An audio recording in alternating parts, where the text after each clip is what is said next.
സ്മൃതി പരുത്തിക്കാട്. നമസ്കാരം.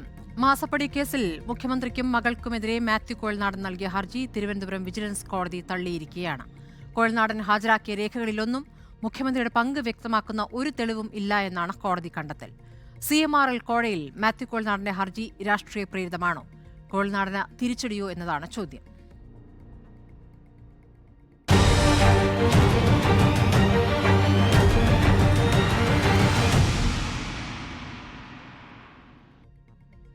മാസപ്പടി കേസിലെ നാൾ വഴികൾ ഒന്ന് പരിശോധിക്കാം.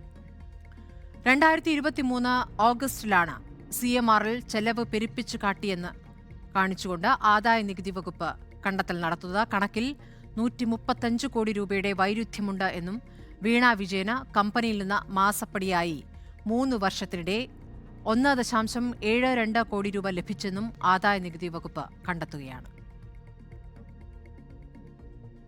ഓഗസ്റ്റ് 9, 2023 പണം നൽകിയത് രാഷ്ട്രീയ നേതാക്കൾക്കാണ് എന്ന് CMRL CFO Suresh Kumar സമ്മതിക്കുകയാണ്.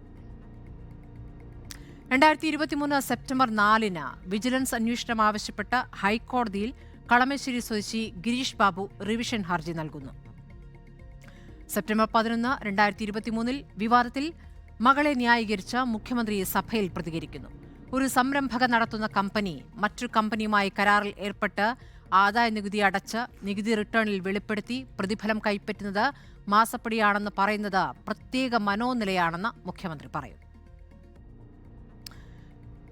September 18, 2023 Veena Vijayan, Pinarayi Vijayan, Ramesh Chennithala, PK Kunhalikutty മാസപ്പടിയിൽ vigilance അന്വേഷണം ആവശ്യപ്പെട്ട് വീണ്ടും ഹൈക്കോടതിയിൽ ഹർജി നൽകുന്നു.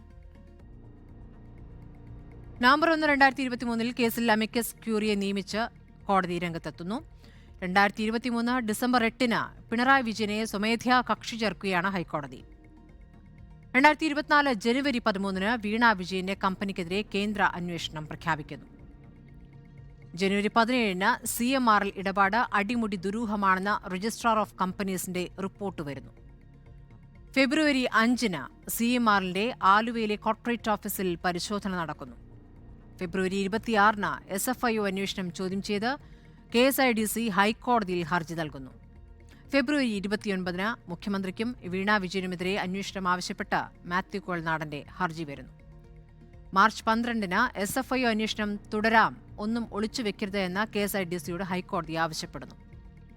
CMRL ഉദ്യോഗസ്ഥരെ ചോദ്യം ചെയ്ത് ED, company CFO Suresh Kumar, senior manager Chandrasekhar ഉൾപ്പെടെയുള്ളവരെയാണ് ചോദ്യം ചെയ്തത്. ഏപ്രിൽ 17 CMRL MD ശശിധരൻ കർത്തിയുടെ വീട്ടിലെത്തി ചോദ്യം ചെയ്തു. രേഖകൾ കസ്റ്റഡിയിലെടുക്കുകയും ചെയ്തു ED. മെയ് 6 മുഖ്യമന്ത്രിക്കും മകൾക്കുമെതിരെ കേസെടുക്കണമെന്ന മാത്യു കോഴൽനാടന്റെ ഹർജി തള്ളിയിരിക്കുന്നു. അതായത് ഇന്നത്തെ തീരുമാനം.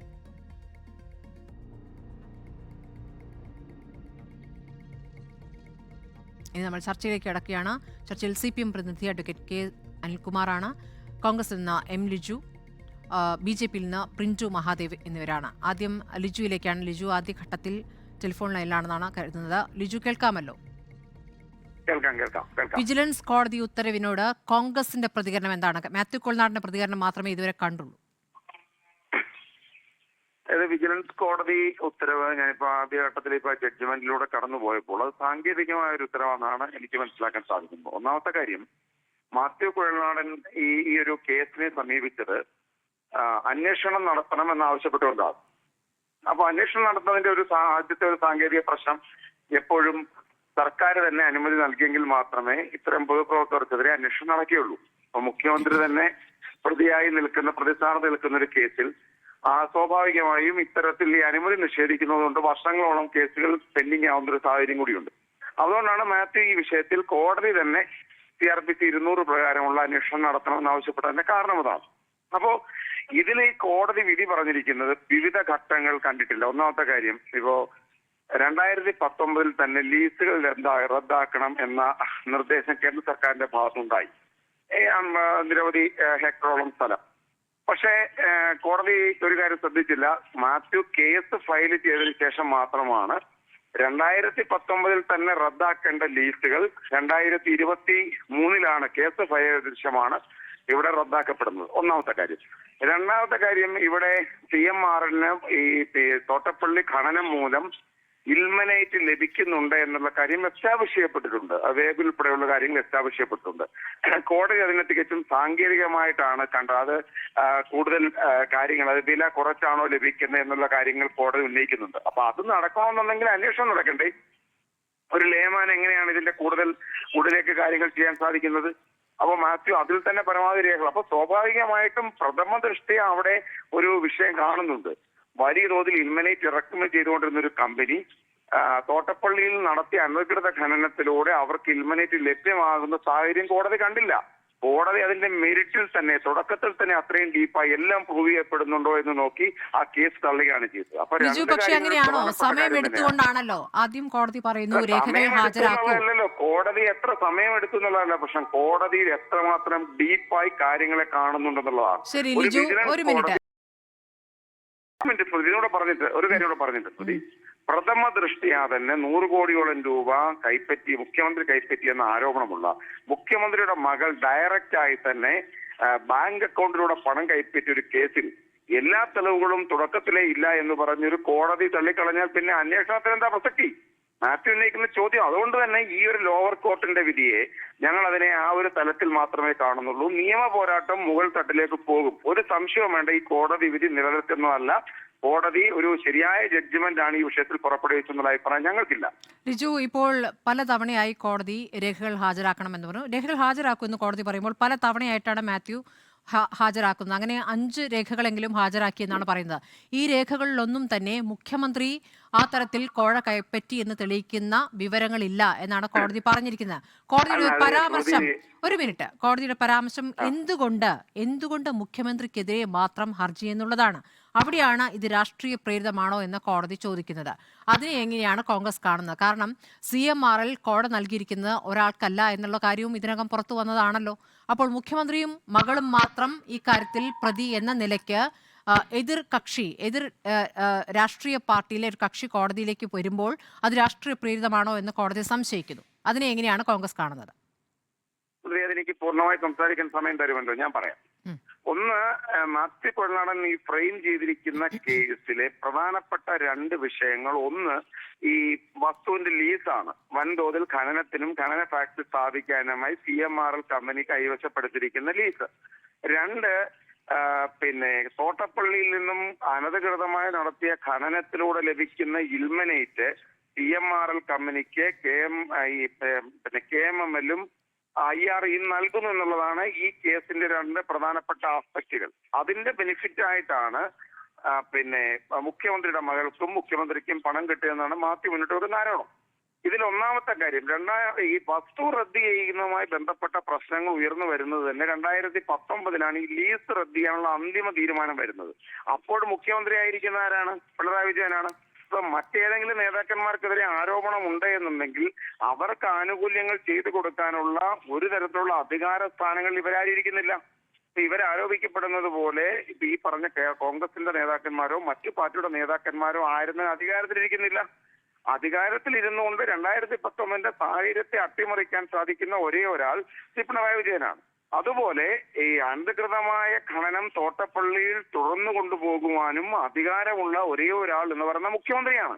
അപ്പൊ ആ അധികാരത്തിലിരിക്കുന്ന ആരാണ്? അതാണ് വിഷയം. എന്താ കോടതി കാണാഞ്ഞത്? ഇപ്പൊ കോടതി ചോദിക്കുകയാണ്, 100 ബോഫോർസ്കിന്റെ ഡയറിയിൽ പണം രേഖപ്പെടുത്തിയതുകൊണ്ട് പണം രേഖപ്പെടുത്തിയതായി വരില്ല. ശരി, സമ്മതിച്ചു. പക്ഷേ മുഖ്യമന്ത്രിയുടെ മകളുടെ അക്കൗണ്ടിലേക്ക് കിട്ടിയ പണത്തിന്റെ കാര്യം എന്താ കോടതി കണക്കിലെടുക്കഞ്ഞത്? അപ്പൊ അതുകൊണ്ടാണ് ഞാൻ പറഞ്ഞത്, കോടതി ഇത്തരം പരാമർശങ്ങൾ തന്നെ കോടതിയുടെ ആ ഒരു ജഡ്ജ്മെന്റിന്റെ ഒരു വിലയിടിച്ച് കാണിക്കൂ എന്നാണ് ഞാൻ കരുതുന്നത്. കാരണം ഇത്തരം അനധികൃതമായ കാര്യങ്ങൾ ചെയ്തു കൊടുക്കാൻ ശേഷി മറ്റ് രാഷ്ട്രീയ നേതാക്കന്മാർക്ക് ഇല്ലാതിരിക്കെ അവരുടെ കാര്യം കൂടി പറയണമെന്നൊരു കോടതി പറഞ്ഞത് എന്താണ്? അതുകൊണ്ടാണ് ഞാൻ പറഞ്ഞത് ഈ വിജിലൻസ് കോടതി ജഡ്ജ്മെന്റ് ഇവിടെ കിടക്കത്തേ ഉള്ളൂ. ഇതിന്റെ മുകളിലേക്കുള്ള കോടതികളുണ്ട്, അവിടെ നിയമ പോരാട്ടം ഉണ്ടാകും. സുപ്രീം കോടതി വരെ നീളുന്ന നിയമ പോരാട്ടം ഈ കാര്യത്തിൽ ഉണ്ടാകും എന്ന് പറഞ്ഞത്. ഈ കോടതി തുടക്കത്തിൽ തന്നെ എല്ലാ മെറിറ്റിലും കണ്ടത് രീതിയിൽ ഒരു വിധി പറഞ്ഞ് അവസാനിപ്പിച്ചിരിക്കുകയാണ്. ഒട്ടും നീതിയുക്തമായ ഒരു ജഡ്ജ്മെന്റ് അല്ല എന്നാണ് ഞങ്ങളുടെ വിലയിരുത്തൽ. ശരി, ശ്രീ അനിൽകുമാർ,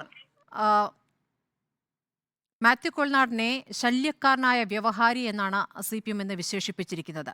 ഇന്നത്തെ കോടതി ഉത്തരവിന്റെ അടിസ്ഥാനത്തിൽ മാത്രം ഇങ്ങനെയൊരു കേസില്ല എന്ന രൂപത്തിലേക്കുള്ള അനുമാനത്തിലേക്ക് ജനം എത്തുന്നുണ്ട് എന്ന് കരുതുന്നുണ്ടോ CPM?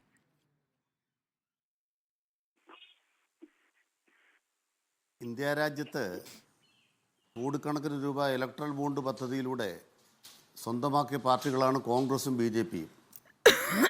അതിൽ BJP ആകട്ടെ നമ്മുടെ രാജ്യത്തിൻ്റെ പാർലമെൻറ്റിലെ നിയമങ്ങൾ തന്നെ ഭേദഗതി ചെയ്തിട്ടാണ് കോടിക്കണക്കിന് രൂപ കൊള്ള ചെയ്യാൻ സംവിധാനം ഉണ്ടാക്കിയത്. എന്നിട്ട് അവർ ഇൻകം ടാക്സ് ഡിപ്പാർട്ട്മെൻറ്റും EDയും CBIയും ഒക്കെ തന്നെ വിവിധ കമ്പനികൾ റെയ്ഡ് ചെയ്ത് കോടിക്കണക്കിന് രൂപ BJPയിലേക്കും കോൺഗ്രസിലേക്കും വഴിതിരിച്ചു കൊണ്ടുപോയ കഥയൊക്കെ നമ്മുടെ മുമ്പിലുണ്ട്. ഇങ്ങനെ മുഖം നഷ്ടപ്പെട്ട ആളുകൾ ഇടതുപക്ഷത്തെ അഴിമതിയുടെ പങ്കുകാരാക്കാൻ വേണ്ടി ശ്രമിക്കുന്നത് സ്വാഭാവികമാണ്. ഞങ്ങളും അഴിമതി നടത്തുന്നുണ്ട് എന്ന് വരുത്താൻ അവർക്ക് വല്ലാത്ത തത്രപ്പാടുണ്ട്. അപ്പോൾ ഇടതുപക്ഷത്തിൻ്റെ ആർക്കെങ്കിലും പൊട്ടും പൊടിയുമുള്ള ഏതെങ്കിലും കാര്യം ചേർത്ത് ആരോപണം ഉന്നയിക്കാൻ കഴിഞ്ഞാൽ മാധ്യമങ്ങളത് വല്ലാത്ത ഒച്ചയുണ്ടാക്കും. യഥാർത്ഥത്തിൽ ഈ ഒരു വിധി തെരഞ്ഞെടുപ്പിന് മുന്നേ വന്നിരുന്നെങ്കിലോ, ലോക്സഭാ തെരഞ്ഞെടുപ്പിന് മുന്നേ വന്നിരുന്നെങ്കിലോ, പുതുപ്പള്ളി നിയമസഭാ ഉപതെരഞ്ഞെടുപ്പിന് മുന്നാണ് മാസപ്പടി എന്ന് നമ്മൾ കേൾക്കാൻ തുടങ്ങിയത്. അപ്പോൾ വളരെ പെട്ടെന്ന് ഒരു സ്റ്റാമ്പ് അടിച്ച പോലെ CPMൻ്റെ തലയിൽ, മുഖ്യമന്ത്രിയുടെ തലയിൽ, മുഖ്യമന്ത്രിയും മകളും ഇങ്ങനെ മാസപ്പടി പറ്റിക്കൊണ്ടിരിക്കുന്നവരാണ് എന്നൊരു ആഖ്യാനം ഉണ്ടാക്കാനാണ് BJPയുടെ നേതൃത്വത്തിലുള്ള കേന്ദ്ര സർക്കാരിൻ്റെ കീഴിലുള്ള ഇൻകം ടാക്സ് ഡിപ്പാർട്ട്മെൻറ്റുകാർ പരിശ്രമിച്ചത്. ഇൻകം ടാക്സ് ഡിപ്പാർട്ട്മെൻറ്റിനോടൊക്കെ കോൺഗ്രസ്സുകാർക്ക് വലിയ ബഹുമാനമായതുകൊണ്ടാണ് ഇൻകം ടാക്സ് ഡിപ്പാർട്ട്മെൻറ്റുകാർ കോൺഗ്രസിൻ്റെ അക്കൗണ്ടിൽ നിന്ന് 251 കോടി രൂപ മൂട്ടിച്ചോണ്ട് പോയത്. പഴയ ഏതാണ്ട് സീതാറാം കേസരിയുടെ കാലത്തെ അത്രയും മാന്യന്മാരാണ് അവർ. ആ ഇൻകം ടാക്സ് ഡിപ്പാർട്ട്മെൻറ്റിൻ്റെ കടലാസും വാറോലയും ചുമന്നുകൊണ്ട് നടന്ന് കുഴൽനാടനെ പോലുള്ള ആളുകൾ കേരളത്തിനകത്ത് നടത്തിക്കൊണ്ടിരിക്കുന്ന എല്ലാ കള്ളപ്പരിപാടികളും തുറന്നു കാട്ടപ്പെടുകയും മുഖ്യമന്ത്രിക്ക് ക്ലീൻ ചിറ്റ് നൽകുകയും ചെയ്തു. ഇവിടെ സ്മൃതി ആദ്യ വാചകം ഞാൻ ശ്രദ്ധിച്ചു. മാസപ്പടി കേസിൽ അന്വേഷണമില്ല എന്നാണ് പറയുന്നത് കേട്ടത്. അങ്ങനെയാണോ വാർത്ത? പറയുന്നത് കേട്ടത് മുഖ്യമന്ത്രിക്ക് ക്ലീൻ ചിറ്റ് എന്നല്ലേ ആ ജഡ്ജ്മെന്റ് വായിച്ചാൽ മനസ്സിലാക്കാൻ കഴിയുന്നു. പറയുന്നത് കേട്ടതെന്നൊന്നും ഞാൻ പറഞ്ഞില്ലല്ലോ. കോടതി ഉത്തരവല്ലേ വായിച്ചത്? പറഞ്ഞത് ഞാൻ പറയുന്നത് കേട്ടു, ഞാൻ കേട്ടത്. ഓക്കെ, കോടതി ഉത്തരവ് അങ്ങനെയല്ല. മാസപ്പടി കേസിൽ അന്വേഷണമില്ല എന്നല്ല കോടതി ഉത്തരവ്. മാസപ്പടി കേസിൽ അന്വേഷണമില്ലെന്നായിരുന്നു സ്മൃതി പറഞ്ഞത്. അന്വേഷണം ആവശ്യപ്പെട്ടാണ് ഹർജി. അപ്പോൾ അന്വേഷണത്തിനുള്ള തെളിവില്ല എന്ന് കോടതി പറയുന്നു. മാത്യു കൊൾനാടൻ കൊണ്ടുവന്ന തെളിവുകളൊന്നും തെളിവുകളല്ല, മുഖ്യമന്ത്രിക്കെതിരെ തെളിവില്ല എന്ന് പറയുന്നു. അതാണ് തലക്കെട്ടപ്പ്. എന്താ വേണ്ടത്? നിങ്ങളുടെ തലക്കെട്ട് തലക്കെട്ട് കൂടി പറഞ്ഞു തന്നോളൂ. ശ്രീ അനിൽകുമാർ, താങ്കൾ ഇതിൽ അഭിപ്രായം പറയൂ. ഇങ്ങനെ വാർത്തയിലെ വാചകങ്ങളെ ഇങ്ങനെ കീറി മുറിച്ചിട്ടൊന്നും കാര്യമില്ല. താങ്കൾക്ക് ഇതിൽ ഈ CPMന്റെ ഇക്കാര്യത്തിൽ നിലപാട് പറയുന്നു. അത് തന്നെ ആദ്യം നിലപാട് പറയുകയാണ്. നിങ്ങൾ പറഞ്ഞ തലക്കെട്ടല്ല ഞങ്ങളുടെ നിലപാട്. അന്വേഷണം ഇല്ല എന്നൊരു സൗജന്യം CPMന് ആവശ്യമില്ല. അത് ഈ കോടതിയല്ല, സുപ്രീം കോടതി വരെ പോയാലും ശരി, ഒരു സൗജന്യം ഞങ്ങൾക്ക് വേണ്ട, ഒരു കോടതിയുടെ സൗജന്യം വേണ്ട. രണ്ടാമത്തെ പ്രധാനപ്പെട്ട കാര്യം, ഇനി ഇതിൻ്റെ മുകളിൽ ED ഉണ്ടല്ലോ, അവരുടെ സൗജന്യം ആവശ്യമില്ല. ഇനി ഞങ്ങൾ SFIയോട് പറഞ്ഞു, അവരുടെ സൗജന്യം ആവശ്യമില്ല. നരേന്ദ്രമോദിയുടെ സൗജന്യം ആവശ്യമില്ല. അതാണ് ഞങ്ങളുടെ സ്റ്റാൻഡ്. ഞങ്ങൾ പറയുന്നത് ഈ വിധി മാത്രമല്ല, മൂന്നാമത്തെ വിധിയാണ്, നാലാമത്തെ വിധി ഇത്. ആദ്യം മൂവാറ്റുപുഴ കോടതി ഇത്തരമൊരു ഹർജി വന്നപ്പോൾ ഒരു വിധി പറഞ്ഞിട്ടുണ്ട്. ഇതുകൂടാതെ രണ്ടാമത് കോട്ടയത്തെ വിജിലൻസ് കോടതിയിൽ ഇതുപോലൊരു കേസ് വന്നത് തള്ളിയിട്ടുണ്ട്. അത് ഈ വിധി പറയുന്നുണ്ട്. മൂന്നാമത് ഈ കുഴൽനാടൻ തന്നെ ഒരു വക്കീലായിട്ട് വേറൊരാളെ കൊണ്ട് കേസ് കൊടുപ്പിച്ചു. ആ കുഴൽനാടൻ ഹൈക്കോടതി കൊടുത്ത കേസിനകത്തെ ഫാക്റ്റ് വെച്ചിട്ടാണ് ഈ കേസ് ഫ്രെയിം ചെയ്തത്. കുഴൽനാടൻ കാണിച്ച പ്രൊഫഷണൽ സത്യസന്ധതയില്ലായ്മ എന്താണ്? വേറൊരാൾ വാദിയായിട്ട് ഹൈക്കോടതി കൊടുത്ത കേസിലെ കാര്യങ്ങളെല്ലാം കൂടെ എടുത്തിട്ട് ഇവിടെ വിജിലൻസ് വേറൊരു കേസ് സ്വയം വക്കീലായിട്ട് കൊടുക്കുകയാണ് ചെയ്തത്.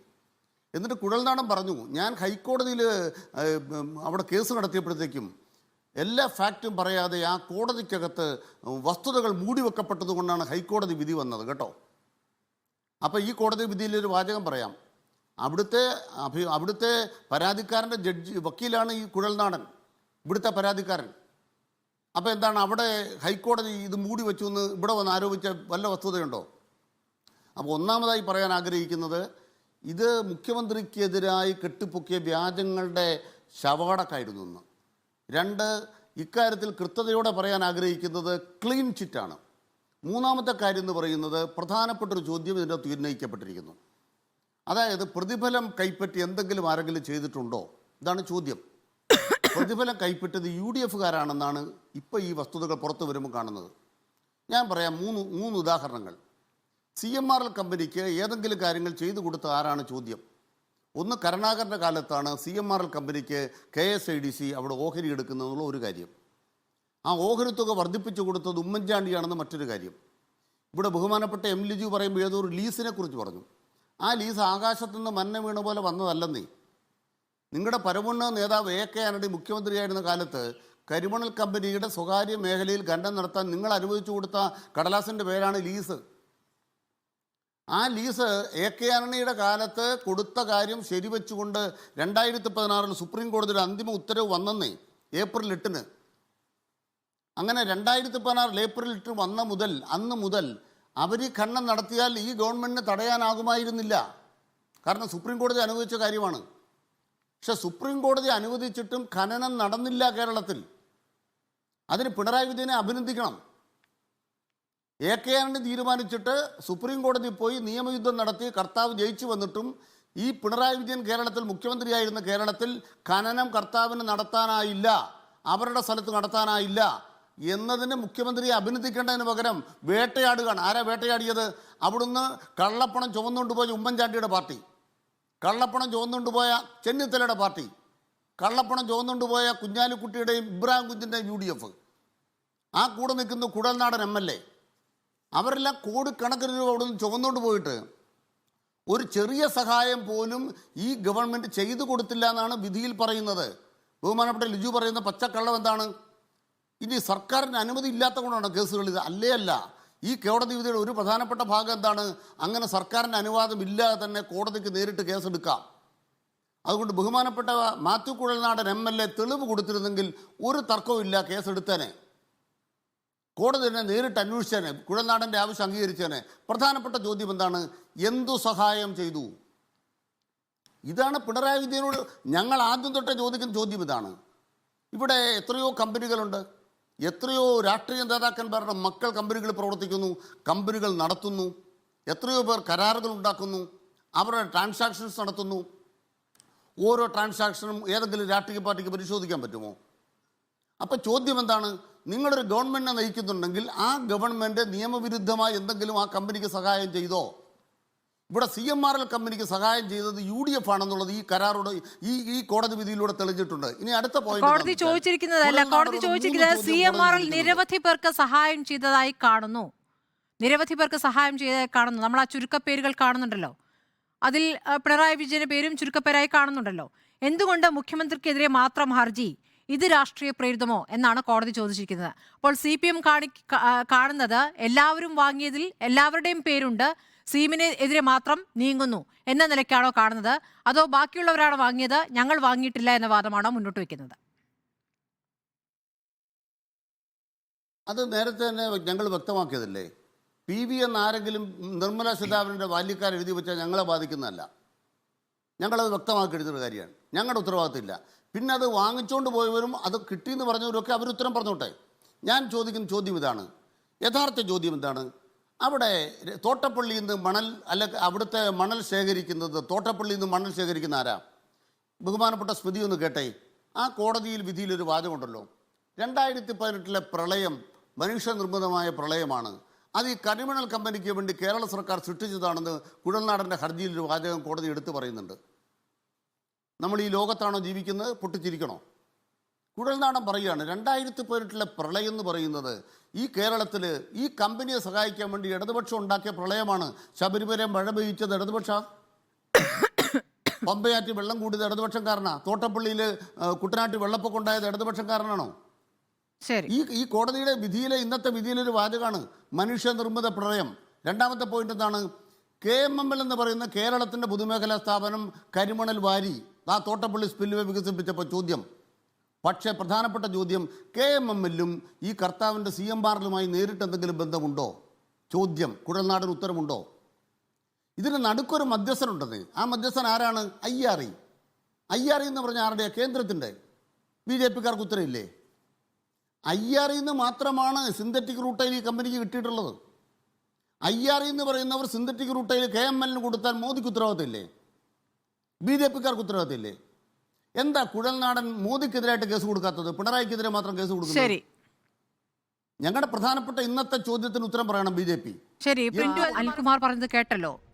BJP ഇന്നത്തെ കോടതി ഉത്തരവിനെ എങ്ങനെയാണ് കാണുന്നത്? അതോടൊപ്പം ഈ സംസ്ഥാനത്തു നിന്നുള്ള ഏജൻസിയുടെ അന്വേഷണത്തിനാണ് ഇപ്പോൾ കോടതി തടയിട്ടിരിക്കുന്നത്. അതേസമയം കേന്ദ്ര ഏജൻസിയുടെ അന്വേഷണം തുടരുകയും ചെയ്യുന്നുണ്ട്. പക്ഷേ ആ അന്വേഷണം നടക്കട്ടെ, അതിനെ ഭയക്കുന്നില്ല എന്നാണ് CPM വ്യക്തമാക്കുന്നത്.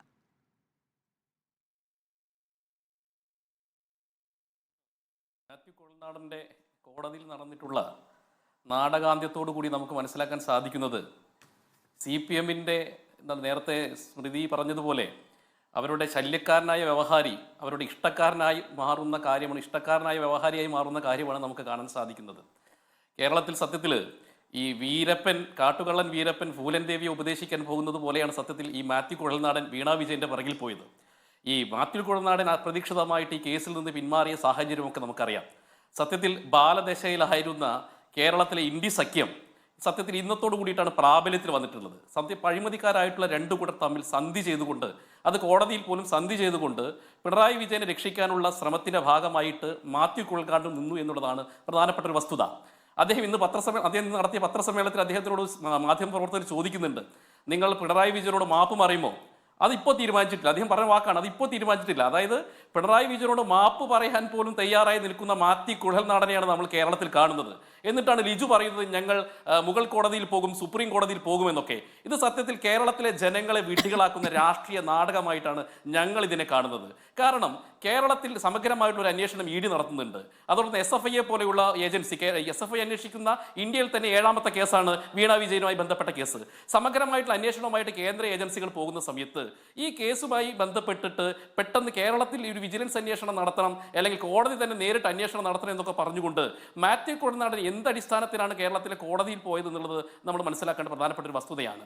സത്യത്തിൽ ഈ ശല്യക്കാരൻ്റെ വ്യവഹാരി മാത്രമല്ല, ഈ കേസിനെ അട്ടിമറിക്കുന്ന വ്യവഹാരിയായിട്ട് മാത്യു കുഴൽനാടൻ മാറിയിട്ടുണ്ട്. ഇപ്പം നമുക്കറിയാം, വീണാ വിജയൻ 1.72 കോടിയുടെ കേസുമായി ബന്ധപ്പെട്ട് നിൽക്കുകയാണെങ്കിൽ 10 കോടിയുടെ അഴിമതിയിലാണ് മാത്യു കുഴൽനാടൻ നിൽക്കുന്നത്. ഇപ്പോൾ റവന്യൂ ഡിപ്പാർട്ട്മെന്റ് 9ഓളം കേസുകളുമായി ബന്ധപ്പെട്ട് മാത്യു കുഴൽനാടന്റെ പിറകിലാണ്.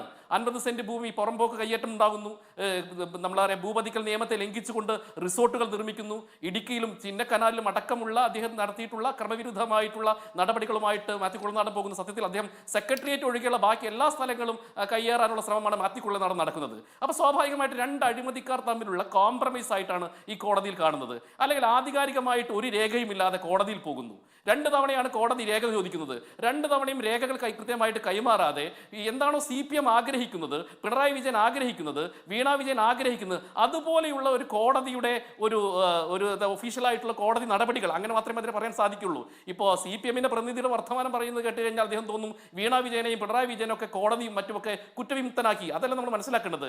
ഈ മാത്യു കുഴൽനാടൻ എന്ന് വ്യക്തി നടത്തുന്ന വ്യവഹാരവുമായി ബന്ധപ്പെട്ടുള്ള കോടതി വിധിയാണ്. അല്ലാതെ വീണാ വിജയനെയും അല്ലെങ്കിൽ നമ്മുടെ പിണറായി വിജയനെ ഒന്നും കുറ്റവിമുക്തമാക്കിയെന്ന് അനിൽകുമാർ കരുതേണ്ട.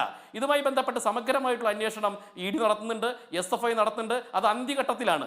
ഒരു കേസുമായി ബന്ധപ്പെട്ടല്ല, ഏകദേശം വീണാ വിജയനുമായി ബന്ധപ്പെട്ട 9 കമ്പനികളുമായി ബന്ധപ്പെട്ടുള്ള ഇടപാടുകൾ നടന്നിട്ടുണ്ട്. ആ 9 കമ്പനികളുമായി ബന്ധപ്പെട്ടുള്ള ഇടപാടുകളും ED-യും അതുപോലെ SFI-യും അന്വേഷിച്ചുകൊണ്ടിരിക്കുകയാണ്. അപ്പോൾ അതുകൊണ്ട് ഇതിന്റെ ഒരു ക്ലൈമാക്സ് എന്ന് പറയുന്നത് നിശ്ചയിക്കുന്നത് ED-യും SFI-യും ആയിരിക്കും. ആ സമയത്ത് ഇതിനെ അട്ടിമറിക്കാൻ അതുപോലെ തന്നെ ഈ മാത്യു കുഴൽനാടനെ പോലുള്ള ആളുകൾ ശ്രമിക്കുന്നുണ്ട്. കാരണം ഈ കേന്ദ്ര ഏജൻസിയുടെ അന്വേഷണം മുഖ്യമന്ത്രിക്കും മകൾക്കുമെതിരെ മാത്രമാകുന്നത് എന്തുകൊണ്ടാണ് എന്നുള്ള ചോദ്യം കൂടി ഉണ്ടല്ലോ. കാരണം ഇന്നിപ്പോൾ കോടതിയിൽ മാത്യു കുഴൽനാടനോട് കോടതി ചോദിച്ചത് അതാണ് CMRL പലർക്കും കോഴ കൊടുത്തിട്ടുണ്ടല്ലോ എന്നതാണ് കോടതി ചോദിക്കുന്നത്.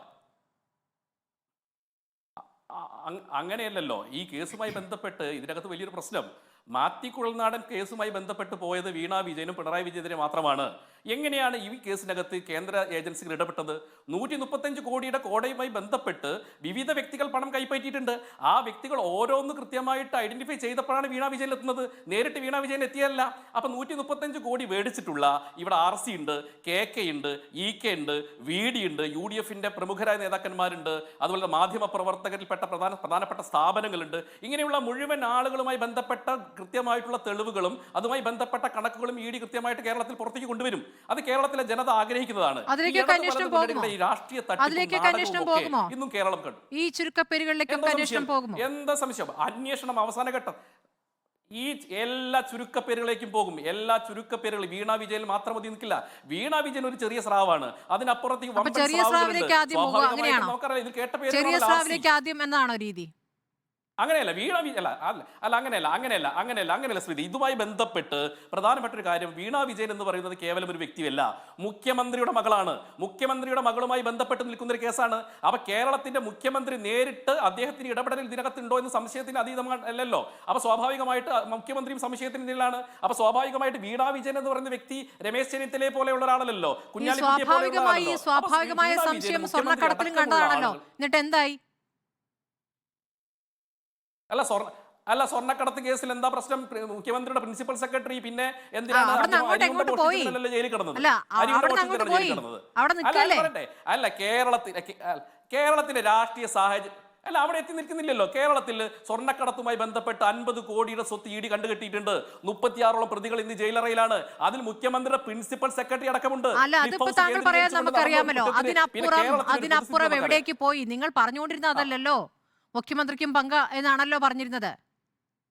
ബിരിയാണി ചെമ്പടക്കം ഉണ്ടായിരുന്നല്ലോ. എന്നിട്ട് എന്തായി? കേരളത്തിന്റെ ഒരു പരിതസ്ഥിതി അല്ല അങ്ങനെയൊന്നും അല്ല. ബിരിയാണി ചെമ്പിന്റെയും അതുപോലെ തന്നെ ഈ ഈത്തപ്പഴത്തിന്റെയും കൃത്യമായിട്ടുള്ള കാര്യങ്ങൾ ഈ സ്വർണ്ണക്കടത്തുമായി ബന്ധപ്പെട്ട അന്വേഷണം അവസാനിപ്പിച്ചു എന്ന് ആരാ പറഞ്ഞത്? ഇല്ല, അങ്ങനെയൊന്നും നിങ്ങൾ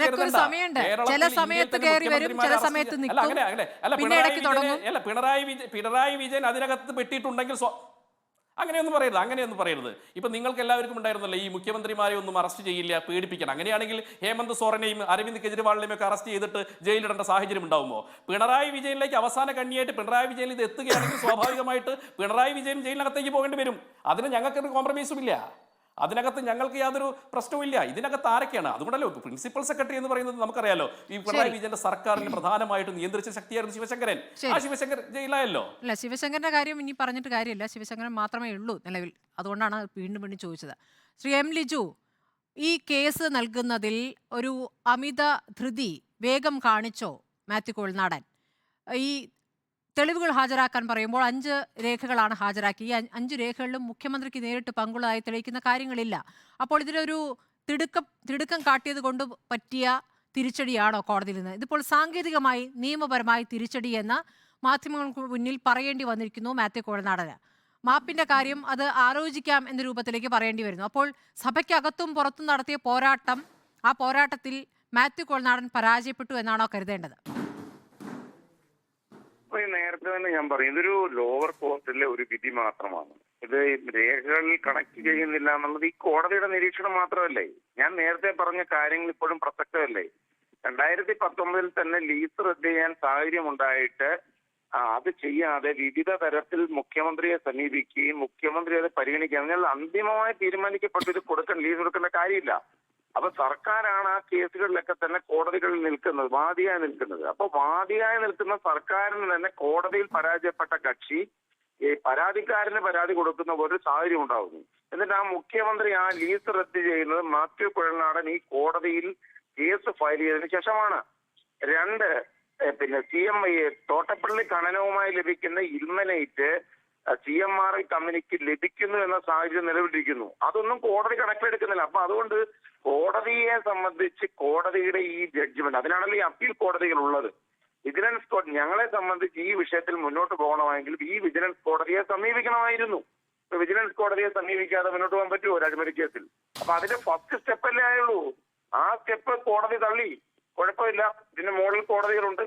മാത്രമല്ല ഇവിടെ നേരത്തെ പിന്നെ BJP പ്രതിനിധി പറഞ്ഞതെന്ന് ഞാൻ മറുപടി പറയുന്നില്ല. ഈ പിണറായി വിജയനെ സഹായിക്കുന്ന, ഏറ്റവും കൂടുതൽ സഹായിക്കുന്ന, ലൈഫിലെ തട്ടിപ്പിലും കസ്റ്റം സ്വർണ്ണ കള്ളക്കടത്ത് കേസിലാവട്ടെ, ലാവലിൻ കേസിലാവട്ടെ സഹായിച്ചുകൊണ്ടിരിക്കുന്ന BJPയുടെ പ്രതിനിധികൾക്കൊന്നും മറുപടി പറയേണ്ട കാര്യമില്ല. അയാൾ പറയുന്നത് മാത്യു കുഴൽനാടൻ സെക്രട്ടേറിയറ്റ് ഒഴിച്ച് ബാക്കിയെല്ലാം കൈയേറിക്കൊണ്ടിരിക്കുകയാണെന്ന്. മാത്യു കുഴൽനാടന്റെ കാര്യങ്ങളൊക്കെ തന്നെ അയാൾ കൃത്യമായി പറഞ്ഞിട്ടുണ്ട്, അതിന്റെ വിശദീകരണവും കൊടുത്തിട്ടുണ്ട്. എന്നിട്ട് അതിനെ വ്യാഖ്യാനിക്കുമ്പോൾ മാത്യുവിനെ കുറ്റപ്പെടുത്താൻ CPM പ്രതിനിധി പോലും ഉപയോഗിക്കാത്ത ഭാഷ ഒരു BJP പ്രതിനിധി ഉപയോഗിക്കുന്നതിലൂടെ യഥാർത്ഥത്തിൽ എന്താണ് ഇവർ തമ്മിലുള്ള ബന്ധം വ്യക്തമായിരിക്കുകയാണ്. പിന്നെ BJPയെ സംബന്ധിച്ച് ഞാൻ അതിന് മറുപടി പറയാൻ ആഗ്രഹിക്കാത്തതിന് മെരിറ്റുള്ള ഒരു കാര്യവും പറഞ്ഞിട്ടില്ലാത്തതുകൊണ്ട് ഞാൻ അതിന് മറുപടി പറയാൻ ആഗ്രഹിക്കുന്നില്ല. സ്മൃതി ചോദിച്ച കാര്യങ്ങൾക്കാണ് ഞാൻ മറുപടി പറയുന്നത്. അപ്പൊ അതിന് കൃത്യമാണ് അതിൻ്റെ അകത്തെ കാര്യം. ഒന്ന്, ഇതൊരു ലോവർ കോർട്ട് മാത്രമാണ്. അതിൽ മാത്യു സമീപിച്ചിരിക്കുന്ന രേഖകൾ മാത്യുവിന്റെ ആവശ്യം തന്നെ അന്വേഷണം വേണമെന്നാ, അല്ലാതെ പൂർണ്ണമായ ഒരു കാര്യം വേണമെന്നായിരുന്നില്ല. കോടതി അന്വേഷിക്കട്ടെ എന്ന് പറഞ്ഞതിന്റെ ഒരു പ്രധാനപ്പെട്ട കാര്യം പ്രോസിക്യൂഷൻ സാങ്ഷനുമായി ബന്ധപ്പെട്ട കാര്യമാണ്. കോടതി അന്വേഷിക്കാൻ അനുമതി ഉണ്ടായിരുന്നെങ്കിൽ ഈ രേഖകൾ പലപ്പോഴും ഒളിപ്പിച്ചു വച്ചിട്ടിരിക്കുന്ന പല രേഖകളും പരാതിക്കാരന് കോടതിയിൽ പെറ്റീഷൻ നീക്കം ചെയ്യുകയും രേഖകൾ കോടതിയിൽ വരുത്തി പരിശോധിക്കാനുള്ള അവസരം ലഭിക്കുമായിരുന്നു. അതാണ് കോടതി അന്വേഷിക്കണം എന്ന് പറഞ്ഞതിന്റെ അടിസ്ഥാനം. ഈ കോടതി പ്രധാനപ്പെട്ട പല കാര്യങ്ങളും വിസ്മരിച്ചുപോയി. ഈ കോടതിയുടെ ജഡ്ജ്മെന്റിൽ ഒരിക്കലും ന്യായീകരിക്കാത്ത പല പരാമർശങ്ങളും ഉണ്ടായി. നേരത്തെ പറഞ്ഞതുപോലെ ഒരു മുഖ്യമന്ത്രിയുടെ മകളുടെ ബാങ്ക് അക്കൗണ്ടിൽ പണം കിട്ടിയിട്ടും പണം കിട്ടിയത് എന്ത് രേഖയെന്ന് ചോദിക്കുന്ന കോടതിയുടെ വിധി ഉപരി കോടതികളിൽ നിലനിൽക്കില്ല എന്ന ഉറച്ച വിശ്വാസമാണ് ഞങ്ങൾക്കുള്ളത്. ഈ ജഡ്ജ്മെന്റ് മേരിട്ടുള്ള ജഡ്ജ്മെന്റ് ആണെന്ന് ഞാൻ കരുതുന്നത്. ഞാൻ ജഡ്ജിയെ വിമർശിക്കുകയല്ല, ജഡ്ജ്മെന്റിനെ വിമർശിക്കുകയാണ്. ഈ ജഡ്ജ്മെന്റ് ഒരു മെറിറ്റോറിയസ് ജഡ്ജ്മെന്റ് ആണെന്ന് ഞങ്ങൾ കരുതുന്നില്ല. അത്രേ ഉള്ളൂ കാര്യം. ശരി, ശ്രീ അനിൽകുമാർ, കോടതി നടപടിയുടെ തുടക്കം മാത്രം. ഇത് കീഴ്ക്കോടതി എന്ന നിലയ്ക്ക് വിജിലൻസ് കോടതിയെ സമീപിച്ചിരിക്കുന്നു. ഇനി അങ്ങോട്ട് മേൽക്കോടതിയിലേക്ക് പോകുമെന്നുള്ള കാര്യം കോൺഗ്രസ് ഉറപ്പിച്ചു പറയുകയാണ്. അപ്പോൾ ശല്യക്കാരനായ വ്യവഹാരി അവിടെ കൊണ്ട് നിൽക്കുന്നില്ല. ഈ ശല്യക്കാരനായ വ്യവഹാരി എന്ന് ആദ്യം വിളിച്ചിരുന്നത് നവാബ് രാജേന്ദ്രനെയാണെന്ന് താങ്കൾക്കും അറിയാവുന്നതാണല്ലോ. ഈ നവാബ് രാജേന്ദ്രൻ ശല്യക്കാരനായ വ്യവഹാരി കാരണം ഒരു മന്ത്രിക്ക് രാജിവെക്കേണ്ടി വന്നിട്ടുണ്ട്.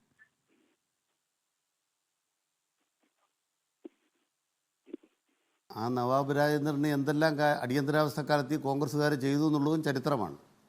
ഇപ്പോൾ കോൺഗ്രസ്സുകാരെ കുറിച്ച് നമ്മൾ പറയുമ്പം ഏതറ്റം വരെ കോൺഗ്രസ്സുകാർ പോകും എന്നുള്ളതിനെക്കുറിച്ച് അഴീക്കോടൻ രാഘവൻ്റെ കൊലപാതകം അടക്കമുള്ള കാര്യങ്ങൾ നമ്മുടെ മുമ്പിലുണ്ട്. അപ്പോൾ അത് സ്തുതി ഓർമ്മിപ്പിക്കുമ്പോൾ നമുക്ക് ചരിത്രത്തിലേക്ക് പോകണം. അഴീക്കോടൻ രാഘവനെ കൊന്നതിനെക്കുറിച്ച് പോകണം. ആ കൊലയാളികളുടെ നേതാക്കന്മാരായിരുന്ന കോൺഗ്രസ്സുകാരെ കുറിച്ച് നമുക്ക് പറയണം. നമുക്കത് വേറൊരു അവസരത്തിലാകാമല്ലോ.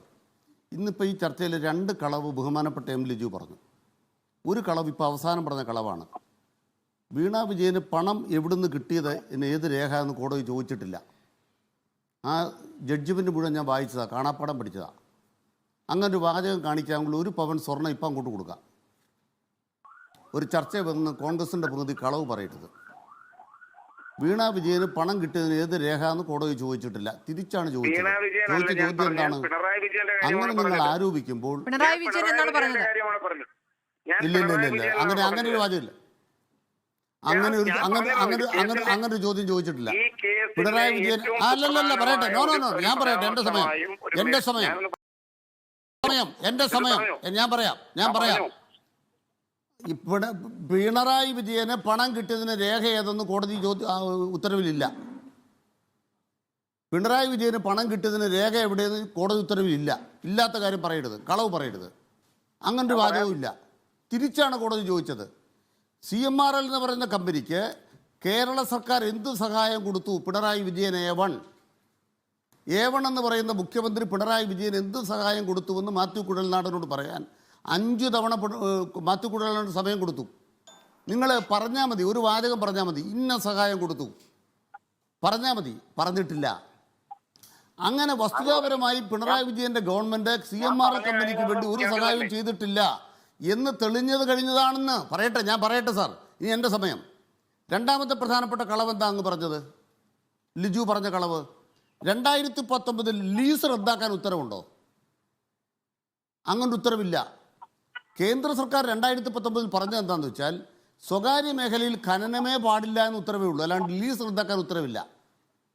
ആന്റണി കൊടുത്ത ലീസ് 2016 സുപ്രീം കോടതി അംഗീകരിച്ചു. ആ അംഗീകരിച്ച കോടതി വിധി നിലനിൽക്കുന്നു. 2019 ബഹുമാനപ്പെട്ട കേന്ദ്ര സർക്കാരിൻ്റെ ഉത്തരവ് വന്നു. ഉത്തരവ് എന്താ പറയുന്നത്? ഇന്ന് സ്വകാര്യ മേഖല ലീസ് പാടില്ല. അപ്പോൾ ഒരു തർക്കം വന്നു. ഈ സുപ്രീം കോടതി ഉത്തരവ് നിലനിൽക്കുമോ ഇല്ലയോ ചോദ്യം. മുഖ്യമന്ത്രി പിണറായി വിജയൻ എന്ത് ചെയ്തു?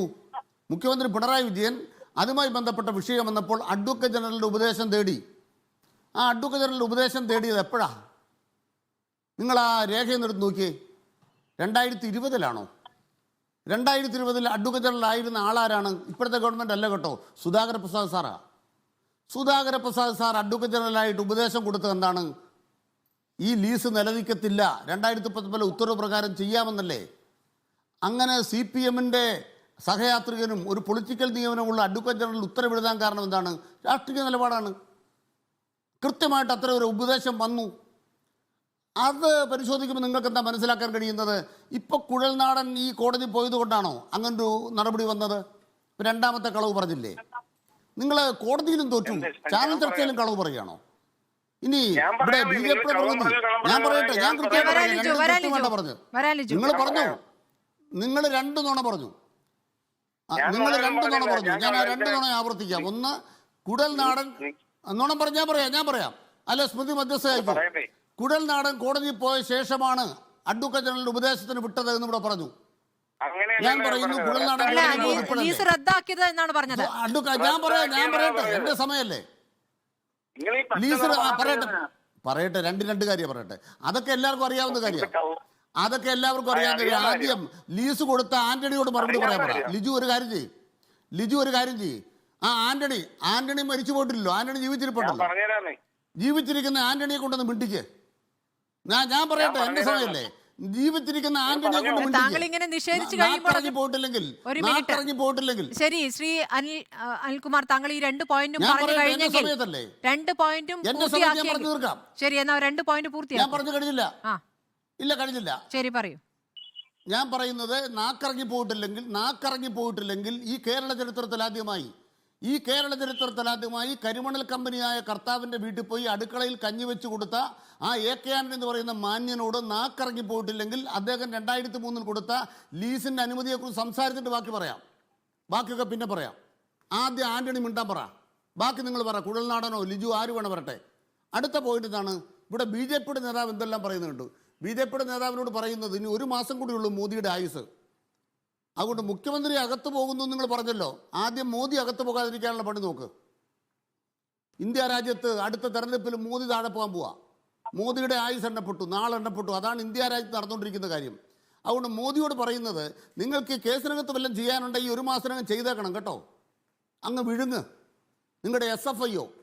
ഞാൻ ഒരു കാര്യം പറയാൻ ആഗ്രഹിക്കുന്നു. ഈ കേരളത്തിൽ ഏതെങ്കിലും ഒരു പത്രം ചക്ര എണ്ണി വാങ്ങി നന്ദിയോടുകൂടി കർത്താവിൻ്റെ കമ്പനിക്ക് വേണ്ടി മുഖപ്രസംഗം എഴുതിയിട്ടുണ്ടെങ്കിൽ ആ പത്രത്തിൻ്റെ പേര് ജന്മഭൂമി എന്നാണ്. ഒരു ഹരിയസ് കർത്താവ് ഉണ്ടല്ലോ, BJP സംസ്ഥാന കമ്മിറ്റി അംഗം, ജന്മഭൂമിയുടെ ചീഫ് എഡിറ്റർ, അദ്ദേഹത്തിൻ്റെ ഫേസ്ബുക്ക് പോസ്റ്റ് ചെയ്യാൻ തരാം. എന്താ അദ്ദേഹം പറയുന്നറിയാമോ? ഞാനും ഒരു പാവം കർത്താവാണ്, എനിക്കൊരു പണി കിട്ടി. കരിമണൽ കമ്പനിക്കെതിരായിട്ട് ഒരു മുഖപ്രസംഗം ഈ ജന്മഭൂമി പത്രത്തിൽ ഞാൻ എഴുതിയതിന് എന്നെ ജന്മഭൂമിയിൽ നിന്ന് പുറത്താക്കി. തിരിച്ചാണ്. കരിമണൽ കമ്പനിക്ക് അനുകൂലമായൊരു മുഖപ്രസംഗം വന്നപ്പോൾ ഞാൻ രാജിവെച്ചു. അത് കഴിഞ്ഞ് കരിമണൽ കമ്പനിക്കെതിരായി ഞാനൊരു ലേഖനം എഴുതിയപ്പോൾ എന്നെ പുറത്താക്കി. കുഞ്ഞാലിക്കുട്ടിക്കെതിരായിട്ടൊരു ലേഖനം എഴുതിയതിന് എന്നെ പുറത്താക്കി. ആലോചിച്ച് നോക്കണം, കരിമണൽ കമ്പനി ജന്മഭൂമിയും കൂടെ ചേടിക്കിടക്കുന്നത്. അവരാണ് ഇവിടെ പറയുന്നത്. ഞാൻ ഒരു കാര്യം പറയാം കേട്ടോ. ഈ കരിമണൽ കമ്പനി നടത്തിയിട്ടുള്ള കള്ളപ്പണ ഇടപാടിനെ ന്യായീകരിച്ചുകൊണ്ട് നിങ്ങളുടെ കടലാസ് ഉണ്ടല്ലോ, ഇൻകം ടാക്സ് ഡിപ്പാർട്ട്മെൻറ്റ് കടലാസ്. ഈ പറയുന്ന മുഴുവൻ ഇടപാടുകളും ശരിവെച്ച് അതിൻ്റെ ടാക്സിനെ അടയ്ക്കേണ്ടതില്ല എന്ന് അന്തിമ തീരുമാനം എടുത്തു കൊടുത്ത ഇൻകം ടാക്സ് ഡിപ്പാർട്ട്മെൻറ്റ് നിർമ്മലാ സീതാരാമനാ. എത്ര കിട്ടി? നിങ്ങൾ ഇൻകം ടാക്സ് നിയമത്തിൻ്റെ 245 എന്നൊരു വകുപ്പുണ്ട്, വായിച്ചു നോക്കണം. എന്താ പറയുന്നറിയാമോ? ഇപ്രകാരം income tax department interest settlement board ഒരു ഉത്തരവ് ഇറക്കി കഴിഞ്ഞാൽ ഈ രാജ്യത്തെ ഒരു സ്ഥാപനവും ഒരു അന്വേഷണവും ഒരു കോടതിയും നടത്താൻ പാടില്ലെന്ന് 245 അതിനർത്ഥം എന്താണെന്നറിയാമോ? ഉമ്മൻചാണ്ടി കൊണ്ടുപോയ, ചെന്നിത്തല കൊണ്ടുപോയ കാശിനെക്കുറിച്ച് അന്വേഷിക്കാൻ EDക്ക് എന്നല്ല ആർക്കും അധികാരമില്ല. അത് ക്ലോസ് ചെയ്തെന്നാണ് 245 പറഞ്ഞിരിക്കുന്നത്. അങ്ങനെ കർത്താവിനെ മാത്രമല്ല UDFകാരെ എല്ലാം സേവിച്ചു കൊടുത്തു. അവരുടെ എല്ലാം കാല് തിരുമ്മി കൊടുത്ത മാന്യന്മാരാണ് നിങ്ങളുടെ ഇൻകം ടാക്സ് ഡിപ്പാർട്ട്മെന്റ്. 245 വായിക്കണം. ശരി, ശ്രീ അനിൽകുമാർ എന്നാണ് അനിൽകുമാർ ആവർത്തിച്ച് പറയുന്നത്. കളവ് പറഞ്ഞു എന്നുള്ളതിന് താങ്കൾക്ക് മറുപടി നൽകാം. ഒന്ന് സ്മൃതി, ഈ അനിൽകുമാറിന്റെ ഒരു പ്രശ്നം ഞാൻ ചർച്ച മുഴുവൻ ശ്രദ്ധിക്കുകയായിരുന്നു. ഒന്ന്, അദ്ദേഹത്തിന്റെ ഭാഷ, അദ്ദേഹം ഉപയോഗിക്കുന്ന രീതിയോട് എനിക്കുള്ള ശക്തമായ വിയോജിപ്പ് രേഖപ്പെടുത്തുകയാണ്. ഒന്ന്, അദ്ദേഹം പറഞ്ഞ AK ആന്റണി കർത്തായുടെ വീട്ടിൽ കഞ്ഞി വെച്ചു എന്നൊക്കെ രീതിയിലുള്ള സംസാരം പറയുകയാണ്. കർത്തായുടെ ഭാര്യയുടെ തന്നെ കടമ അടിച്ചത് AK ആന്റണി അല്ല, പിണറായി വിജയന്റെ മകളാണ്. പിണറായി വിജയന്റെ കുടുംബത്തെക്കുറിച്ചുമാണ് ഇത്തരത്തിലുള്ള ആരോപണങ്ങൾ നിൽക്കുന്നതും അത് സംബന്ധിച്ച അന്വേഷണങ്ങൾ കേന്ദ്ര ഏജൻസി ഉൾപ്പെടെ നടത്തിക്കൊണ്ടിരിക്കുന്നതും. അപ്പൊ അതുകൊണ്ട് ഞാൻ അനിൽകുമാർ ഉപയോഗിക്കുന്ന ഭാഷയിൽ ഞാൻ സംസാരിച്ചു കഴിഞ്ഞു കഴിഞ്ഞാൽ ആരാണ് കള്ള ആ തരത്തിലുള്ള പരാമർശം എന്റെ ഭാഗത്തു നിന്നുണ്ടാവും. ഞാൻ അങ്ങനെ പറയാൻ ആഗ്രഹിക്കുന്ന ഒരാളല്ല. കാരണം കാര്യങ്ങളെ അതിന്റെ മെറിറ്റിൽ മാത്രം സംസാരിക്കുന്ന രീതിയാണ്. താങ്കളുടെ ഈ എന്താ പറഞ്ഞത്, ഈ വളരെ മോശപ്പെട്ട ഈ പദപ്രയോഗങ്ങളും സംസ്കാരശൂന്യമായ വർത്തമാനവും ദയവായിട്ട് ലിമിറ്റ് ചെയ്യാൻ അഭ്യർത്ഥിക്കുകയാണ്. ഒന്നാമത്തെ കാര്യം. രണ്ട്, ഞാൻ ഒരു കള്ളവും പറഞ്ഞില്ല. ഞാൻ പറഞ്ഞ ആരോപണങ്ങൾ ഞാൻ വീണ്ടും ഒരിക്കൽ കൂടി ആവർത്തിക്കാം. നിങ്ങൾ പറഞ്ഞ വസ്തുതാവിരുദ്ധമായ കാര്യം പറയാം. ആദ്യം നിങ്ങൾ പറഞ്ഞു സുപ്രീം കോടതി കർത്തയുടെ കമ്പനിക്ക് അനുകൂലമായി 2016 വിധിച്ചു എന്ന്. നിങ്ങൾ ആ ജഡ്ജ്മെന്റ് വായിച്ചിട്ടുണ്ടോ? ആ ജഡ്ജ്മെന്റ് പറയുന്നത് എന്താ? നോട്ടിഫൈ ചെയ്ത് കഴിഞ്ഞാൽ സർക്കാരിന് സ്വാഭാവികമായി ആ ഭൂമി ഏറ്റെടുക്കാമെന്ന കൃത്യമായ ഒരു പൊസിഷൻ സുപ്രീം കോടതി കൊടുക്കുകയാണ്. ക്രോസ് നിലവിലെടുത്തിരിക്കുന്ന പ്രൊസീജിയറുടെ രീതി ശരിയല്ല. അതുകൊണ്ട് വസ്തുവിനെ നോട്ടിഫൈ ചെയ്ത് കഴിഞ്ഞാൽ, ഇത്തരത്തിൽ ഷെഡ്യൂളിൽ നോട്ടിഫൈ ചെയ്ത് കഴിഞ്ഞാൽ വസ്തു ഏറ്റെടുക്കാം. ഗവൺമെന്റിന് മുമ്പിൽ അപ്പോൾ ഓപ്ഷൻ വന്നിരിക്കുകയാണ്. സർക്കാർ കൃത്യമായ ആ പ്രോപ്പർട്ടീസിനെ നോട്ടിഫൈ ചെയ്ത് ഏറ്റെടുത്തു കഴിഞ്ഞാൽ ഗവൺമെന്റ് അത് ഏറ്റെടുക്കാം. പിണറായി സർക്കാർ അത് ചെയ്തില്ല. 2019 കേന്ദ്ര സർക്കാരിന്റെ അടുത്ത ഉത്തരവ് രംഗത്തിറങ്ങി എന്ന് പറഞ്ഞാൽ സ്വകാര്യ മേഖലയ്ക്ക് ഖനനത്തിനേ പറ്റില്ല. അപ്പൊ അതിന്റെ മേൽ ആണിയടിക്കുന്ന ഒരു ഉത്തരവ് അവിടെ കൊണ്ടുവരുന്നു. ഈ 2016 ഓപ്ഷൻ ഉപയോഗപ്പെടുത്തിയില്ല. 2019 കേന്ദ്ര സർക്കാർ ഇറക്കിയ ഉത്തരവിനെ പ്രയോജനപ്പെടുത്തിയില്ല. പിന്നെയും 4 കൊല്ലം കഴിഞ്ഞ് മാത്യു കുഴൽനാടൻ എന്ന നിങ്ങൾ ശല്യക്കാരനായ വ്യവഹാരി എന്ന് പറയുന്ന വിശേഷിപ്പിക്കപ്പെടുന്ന ആള് വിജിലൻസ് കോടതിയിൽ ഒരു കേസ് കൊടുക്കുമ്പോൾ മാത്രമാണ് CPM പ്രതി നിങ്ങൾ ആ ലീസ് റദ്ദ് ചെയ്യുന്നത്.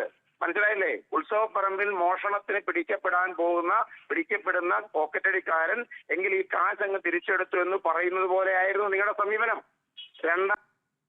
തന്നെ സുപ്രീം കോടതിയുടെ വിധി ഉപയോഗപ്പെടുത്താൻ കഴിയുന്ന 2019 കേന്ദ്ര സർക്കാരിന്റെ ഉത്തരവിനെ ഉപയോഗപ്പെടുത്താൻ കഴിയുന്ന ഒരു ഗവൺമെന്റ്, ആ ഗവൺമെന്റ് വാദിയായി തന്നെ നിൽക്കുമ്പോൾ ആ പ്രതി വാദിക്ക് കൊടുക്കുന്ന ഒരു പരാതിയുടെ പേരിൽ 2023 വരെ നീക്കി എന്ന് പറഞ്ഞാൽ അതിൽ തരം കള്ളത്തരം വേറെയുണ്ടോ?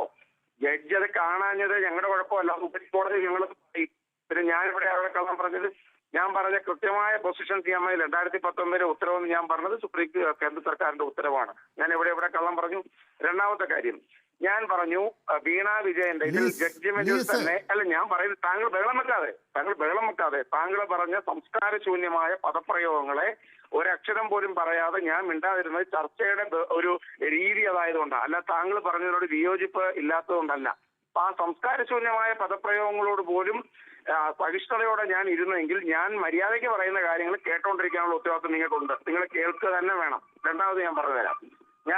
ഞാൻ ജഡ്ജ്മെന്റിനെ ഉദ്ധരിച്ച് പറഞ്ഞ കാര്യം എന്താണ്? ജഡ്ജ്മെന്റിൽ വിജിലൻസ് കോടതി ജഡ്ജി ചോദിക്കുന്നു, വിവിധ ആളുകളുടെ പേര് ഉന്നയിച്ചുകൊണ്ട് പറയുന്നുണ്ട്, എങ്കിൽ പിന്നെ ബാക്കിയുള്ളവർക്കെതിരെ പറയുന്നില്ലേ എന്ന് ചോദിക്കുന്ന കാര്യങ്ങളുണ്ട്. അതൊരു ഡയറി കുറിപ്പുമായി ബന്ധപ്പെട്ടതാണ്. വാദത്തിനിടയിൽ അദ്ദേഹം ഈ ബോഫോഴ്സ് ക്വസ്റ്റൊക്കെ ഉന്നയിക്കുകയും ചെയ്തു. പക്ഷേ ഞാൻ പറഞ്ഞ പ്രധാനപ്പെട്ട പോയിന്റ് ഇതൊക്കെ എന്ന് പറഞ്ഞാൽ ഡയറിയിലെ PV മറ്റു പേരുകളുമാണെങ്കിൽ ഇവിടെ വീണ വിജയൻ എന്ന് പറയുന്ന കക്ഷി പ്രതി A7 ബാങ്ക് അക്കൗണ്ടിലേക്ക് പണം കൊടുത്തിരിക്കുന്നു. ആ വിധിയുമായി ബന്ധപ്പെട്ട് ഇന്ററിം സെറ്റിൽമെന്റ് ബോർഡ് എന്ന് പറഞ്ഞാൽ രാജ്യത്തെ ഒരു ക്വാസി ജുഡീഷ്യൽ ബോഡി പറഞ്ഞിരിക്കുന്നു ഈ പണം വാങ്ങിയതിന് ഒരു ജോലിയും ചെയ്തിട്ടില്ല. സ്വാഭാവികമായി വിജിലൻസ് കോടതി അത് കണക്കിലെടുക്കണമായിരുന്നു. മൂന്നാമത് ഇൽമനേറ്റ് ലഭിക്കുന്നതുമായി ബന്ധപ്പെട്ട കാര്യങ്ങൾ, ഇൽമനേറ്റ് വഹിക്കുന്ന കാര്യങ്ങൾ വളരെ വേഗമായിട്ട് മാത്രമാണ് ആ ജഡ്ജ്മെന്റിൽ പറഞ്ഞിരിക്കുന്നതെന്ന് എനിക്ക് ആക്ഷേപമുണ്ട്. അല്ലെങ്കിൽ ഞങ്ങളുടെ പാർട്ടിക്ക് ആക്ഷേപമുണ്ട്, ഞങ്ങളുടെ കക്ഷിക്ക് ആക്ഷേപമുണ്ട്. ഞങ്ങളുടെ ഉപരിക്കോടതി പറഞ്ഞുകൊള്ളാം. ഇൽമനേറ്റ് വേ ബില്ലുകൾ ഉൾപ്പെടെ ചവറയിൽ നിന്നും ഇൽമനേറ്റ് ലഭിക്കുന്ന വേ ബില്ലുകൾ ഉൾപ്പെടെ ഹാജരാക്കിയിട്ട് അതുമായി ബന്ധപ്പെട്ട പരാമർശങ്ങൾ ഈ ജഡ്ജ്മെന്റിലില്ല. ഞങ്ങളുടെ ഉപരിക്കോടതി പറഞ്ഞോളാം. അപ്പൊ അത് ഞാനിവിടെ കള്ളം പറയുന്നത്. അപ്പൊ താങ്കൾക്ക് വേണമെങ്കിൽ ഞാൻ പറയുന്ന കാര്യങ്ങൾ വസ്തുതാവിരുദ്ധമാണ് എന്ന് താങ്കൾക്ക് ആർഗ്യൂ ചെയ്യാം. പക്ഷെ ചുമ്മാ കള്ളം പറയുകയാണെന്നൊക്കെ തുടങ്ങുന്ന ഇത്തരം പദപ്രയോഗങ്ങൾ ശരിയല്ല. ഞാൻ ഇതിനകത്ത് ഒരു വസ്തുതാവിരുദ്ധമായ കാര്യം പറഞ്ഞില്ല. ഞാൻ ഇതിനകത്തെ കക്ഷി ഉന്നയിച്ചിരിക്കുന്ന കാര്യങ്ങളെ അതിന്റെ മെറിറ്റിൽ മാത്രമാണ് ഡിസ്കസ് ചെയ്തത്. ഞാൻ താങ്കൾ ഉപയോഗിച്ചതുപോലെ സംസ്കാരശൂന്യമായ ഒരു പദപ്രയോഗവും ഞാൻ പറഞ്ഞില്ല. കള്ളനെന്നോ കള്ളിയെന്നോ കള്ളന് കഞ്ഞി വെച്ചോന്നോ കള്ളിക്ക് കഞ്ഞി വെച്ചോന്നോ ഞാൻ പറഞ്ഞിട്ടില്ല. പറയാത്തത് എന്റെ മാന്യത, അത് മനസ്സിലാക്കണം. ശരി, പ്രിന്റു മഹാദേവ്, ഇപ്പോൾ CMR വീട്ടിലടക്കം പരിശോധന നടക്കുകയും പ്രധാനപ്പെട്ട രേഖകൾ കണ്ടെത്തുകയും ചെയ്തു എന്നൊക്കെയാണല്ലോ അന്വേഷണ ഏജൻസിയിൽ നിന്ന് പുറത്തേക്ക് വരുന്ന വിവരം. എന്തായി അന്വേഷണം ഇപ്പോൾ? ഏത് ഘട്ടത്തിലാണ്? തീർച്ചയായും അന്വേഷണം അവസാന ഘട്ടത്തിലാണ്. അവസാന ഘട്ടത്തിൽ എത്തി നിൽക്കുന്ന സമയത്ത് ഇത്തരത്തിലുള്ള ചില നാടകങ്ങൾ ബോധപൂർവം സൃഷ്ടിക്കുന്നത് ഈ രണ്ട് പേര് തമ്മിലുള്ള കോംപ്രമൈസിന് വേണ്ടിയിട്ടുള്ളതാണ്. ഇപ്പം നേരത്തെ ലിജു പറഞ്ഞല്ലോ ചില കാര്യങ്ങൾ. നിങ്ങൾ മനസ്സിലാക്കണം, 5 വാദങ്ങളാണ് പ്രധാനമായിട്ടും ഇതിനകത്ത് ഉന്നയിക്കുന്നത്. വളരെ സിമ്പിളായിട്ട് കൗണ്ടർ ചെയ്യാൻ പറ്റുന്ന ഏറ്റവും ബാലിശമായിട്ടുള്ള 5 കാര്യങ്ങളാണ്. ഇത് കേരളത്തിലെ മാധ്യമങ്ങൾ നിരന്തരമായി പറയുകയും ചർച്ച ചെയ്യുകയും ഒരു ആരോപണത്തിനപ്പുറത്തൊരു എവിഡൻസ് കൊടുക്കണ്ടേ? ഒരു കോടതിയിൽ കൃത്യമായിട്ട് കോടതി 2 തവണ അദ്ദേഹത്തിനോട് ചോദിക്കുന്നുണ്ട്. ആ ചോദിക്കുന്ന സമയത്ത് കൃത്യമായിട്ട് തെളിവുകൾ ഹാജരാക്കുന്ന സമയത്താണ് കോടതിക്ക് അതിൽ ഇടപെടാൻ സാധിക്കുകയുള്ളൂ. ഇദ്ദേഹം അടിസ്ഥാനരഹിതമായിട്ടുള്ള ആരോപണങ്ങൾ മാത്രം ഉന്നയിച്ചുകൊണ്ട് പിണറായി വിജയൻ ഒരു ക്ലീൻ ചീട്ട് നൽകാൻ വേണ്ടി നടത്തുന്ന ഒരു കേസ് പോലെയാണ്, ക്ലീൻ ചീട്ട് നൽകാൻ പോകുന്ന ഒരു കേസ് പോലെയാണ് അദ്ദേഹം ഈ കോടതിയിൽ ഇടപെട്ടിട്ടുള്ളത്. ED പോലെയുള്ള SFI പോലെയുള്ള അന്വേഷണ ഏജൻസികൾ ഇവിടെ കൃത്യമായിട്ട് അന്വേഷണം നടത്തുമ്പോൾ ഇവിടെ എന്തിനാണ് ഇത്രയും പെട്ടെന്ന് ധൃതി പിടിച്ചിട്ട് ഇദ്ദേഹം അവിടെ കേസിന് പോകുന്നത്, ഹർജിയുമായി മുന്നോട്ട് പോകുന്നത്? അതിൽ തന്നെ വ്യക്തത ഉണ്ടല്ലോ. ആദ്യം അദ്ദേഹം പറഞ്ഞു നേരിട്ട് വിജിലൻസ് അന്വേഷിക്കണം, പിന്നെ പറഞ്ഞു അപ്പൊ വിജിലൻസ് ആണ് അന്വേഷിക്കേണ്ടത്, അപ്പൊ അദ്ദേഹം തന്നെ നിലപാട് മാറ്റുന്നു, കോടതി നേരിട്ട് അന്വേഷിക്കണം. അപ്പൊ കോടതി പറഞ്ഞു നിങ്ങൾ എവിടെയെങ്കിലും ഒരു സ്ഥലത്ത് ഉറച്ചു നിൽക്കൂ. അങ്ങനെ കൃത്യമായിട്ട് ഈ കേസുമായി ബന്ധപ്പെട്ട് ഈ ദുരൂഹതകളുണ്ട്. പിന്നെ അനിൽകുമാർ നേരത്തെ പറഞ്ഞതുപോലെ അദ്ദേഹത്തിന് ഇപ്പോഴും ഇൻകം ടാക്സ് ഡിപ്പാർട്ട്മെന്റുമായി ബന്ധപ്പെട്ട കാര്യങ്ങൾക്ക് ക്ലാരിറ്റി ഇല്ലെന്ന് തോന്നുന്നു. അദ്ദേഹം പറഞ്ഞു ഇൻകം ടാക്സ് ഡിപ്പാർട്ട്മെന്റ് സഹായിച്ചു. ഇൻകം ടാക്സ് ഡിപ്പാർട്ട്മെന്റുമായി ബന്ധപ്പെട്ടിട്ട് അദ്ദേഹത്തിന് അവരുടെ പെനാൽറ്റിയാണ്. അത് ഏത് കേസുമായി ബന്ധപ്പെട്ടപ്പോൾ അനിൽകുമാർ അനധികൃതമായിട്ട് ഗൾഫിൽ നിന്ന് സ്വർണം കൊണ്ടുവന്നാൽ ഇൻകം ടാക്സ് ഡിപ്പാർട്ട്മെന്റ് ചെയ്യുന്ന കാര്യം അതിന് പെനാൽറ്റി ഇടലാണ്. പക്ഷേ ഇതൊരു പെനാൽറ്റി നിൽക്കാത്ത ഒരു കേസാണ്. അതുകൊണ്ടാണ് ED വന്നത്, അതുകൊണ്ടാണ് SFI വന്നത്, ഇന്ത്യൻ സെറ്റിൽമെന്റ് ബോർഡിന്റെ വിധി വന്നത്. അപ്പൊ നിങ്ങൾ ഈ കേസിനകത്ത് ഞങ്ങൾ ലാഘവത്തോടു കൂടിയല്ലേ കേസിനെ കാണുന്നത്, സ്വാഭാവികമായിട്ട് ഇൻകം ടാക്സ് വിഷയമല്ല. അതുകൊണ്ടാണല്ലോ ഇവിടെ SFI വന്നത്. അപ്പൊ പിന്നെ ഈ കേസിനകത്ത് ഞങ്ങൾ ഈ പറയുന്ന കർത്തയുമായിട്ട് ഏത് തരത്തിലാണ് കോംപ്രമൈസ് ചെയ്തതെന്നാണ് അദ്ദേഹം പറയുന്നത്. അപ്പൊ ഈ 2 കൂട്ടരുമാണ് സത്യത്തിൽ ഈ കോംപ്രമൈസ് ചെയ്തിട്ടുള്ളത്. ഞങ്ങൾക്ക് കൃത്യമായി നിലപാടുണ്ട്. ആ നിലപാട് ഉപ്പ് തിന്നവർ വെള്ളം കുടിക്കും. അത് വീണാ വിജയനായിരുന്നാലും ശരി, പിണറായി വിജയനായിരുന്നാലും ശരി, അതിന്റെ കേസിന്റെ അവസാന ഘട്ടത്തിൽ നമുക്ക് കാത്തിരുന്ന് കാണാം എന്താ സംഭവിക്കാൻ പോകുന്നത്. നമ്മുടെ സമയം പൂർണ്ണമായി അവസാനിക്കുകയാണ്. പെട്ടെന്ന് പറയുമെങ്കിൽ ശ്രീ അനിൽകുമാർ.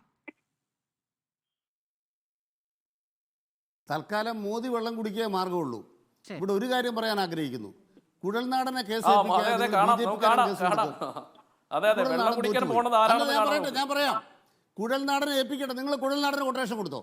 നിങ്ങൾക്ക് തൻ്റെ ഇടമുണ്ട്. ഞാൻ ഇന്ന് വെല്ലുവിളിക്കുക റിപ്പോർട്ടറിൽ കൂടെ BJP നേതാക്കന്മാരെ വെല്ലുവിളിക്കുക. നിങ്ങൾക്ക് കേസ് കൊടുക്കുക. നിങ്ങളെന്തോ കുഴൽനാടന് മാത്രം എന്തോ വീഴ്ച പറ്റി, എന്നാൽ നിങ്ങളുടെ സൗജന്യം വേണ്ടതേ. ഞങ്ങൾ പറയും ഞങ്ങൾക്ക് കുഴൽനാടന്റെ സൗജന്യം വേണ്ട.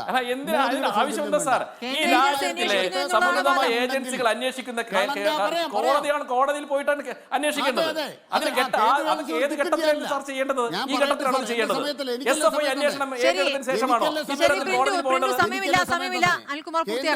എനിക്കല്ല സമയം തന്നെ. വേഗം പറയൂ. കേന്ദ്ര ഏജൻസി അന്വേഷിക്കുന്നതിന് ആരും തടയേണ്ട കാര്യമില്ല. ചോദ്യം എന്താണെന്നറിയോ?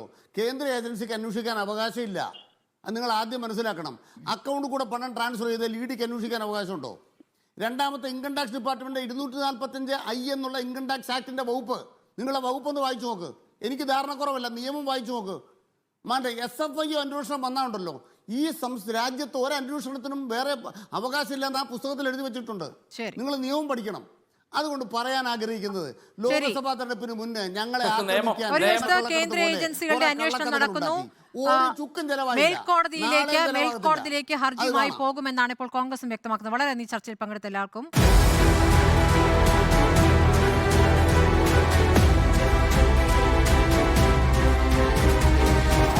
ഡിബേറ്റ് വിത്ത് സ്മൃതി പരുത്തിക്കാട്.